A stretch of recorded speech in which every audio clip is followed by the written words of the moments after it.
Kita semua pasti tahu bahwa saat kemerdekaan Indonesia di awalnya, laut-laut di antara pulau-pulau di Indonesia bukanlah milik Indonesia. Perdana Menteri Juanda yang kala itu menjabat dan Menteri Chairul Saleh merasa janggal dan menyatakan hal ini tidak benar. Kemudian, seorang pemuda berusia 20 tahunan bernama Mohtar Kusuma Atmadja diminta bantuannya oleh Menteri Chairul Saleh. Dengan ketekunan dan studi mendalam dari sejarah dunia selama bertahun-tahun, Indonesia akhirnya mengklaim laut di antara pulau-pulau Indonesia adalah milik Indonesia. Klaim laut itu begitu melegenda. Itulah yang kita kenal dengan nama Deklarasi Juanda pada tahun 1957. Seluruh dunia geger, dunia menentangnya dengan tidak ada yang menyetujuinya. Indonesia tidak tinggal diam dan terus mencoba meyakinkan dunia. Hingga tahun 70-an akhir dan tahun 80-an awal, Indonesia terus berjuang dengan gigih melalui diplomasi oleh Mohtar Kusuma Atmadja di konferensi PBB tentang hukum laut. Puncaknya adalah negosiasi Mohtar Kusuma Atmadja yang kala itu menjabat Menteri Luar Negeri Indonesia dengan State Secretary Amerika George Shultz. Dengan kelihayan seorang Mohtar, akhirnya dunia menyetujui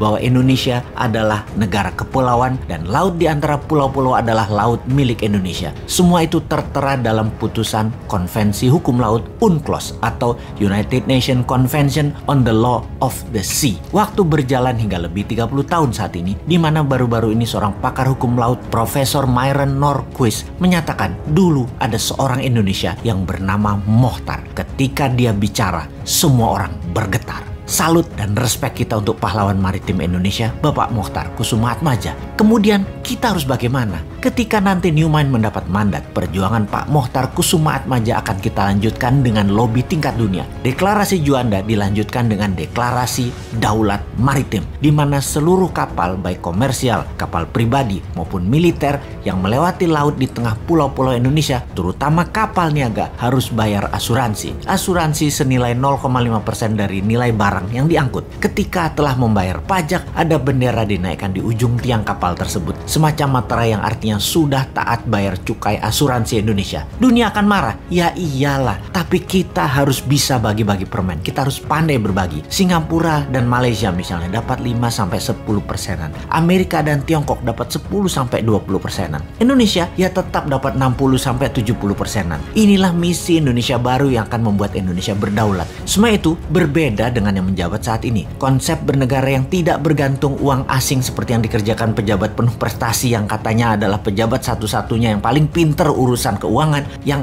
satunya lagi di sisi seberang adalah senang dengan FDI atau Foreign Direct Investment. Mau yang miring ke asing IMF dan Amerika maupun yang miring ke Tiongkok, keduanya saat ini membuat Indonesia tidak akan pernah menjadi negara berdaulat. Strategi keduanya itu akan hanya membuat Indonesia terjebak menjadi negara tengah atau middle country selamanya, selama mereka menjabat dan selama mereka berkuasa. Kasih deh 2 kali masa jabatan lagi, perpanjang hingga jabatan ketiga dan jabatan keempat sampai 2034. Tetap Indonesia akan gini-gini aja. GDP per kapitanya paling mentok dari 3.900 saat ini, paling naik hanya paling ke 5.000-an selama 13 tahun ke depan. Terjebak di tengah plus masih terus terpesona dengan asing. Untuk itu Indonesia harus berubah, harus berani, harus kompak, harus satu visi, satu misi, yaitu membuat Indonesia berdaulat. Salah satunya kedaulatan laut berserta kemanfaatan laut serta isinya. Selama ini iya, wilayah itu wilayah Indonesia. Kita sekarang minta lebih lagi karena kita mengurusi kerusakan lingkungan laut akibat 100.000 kapal asing melewati perairan Indonesia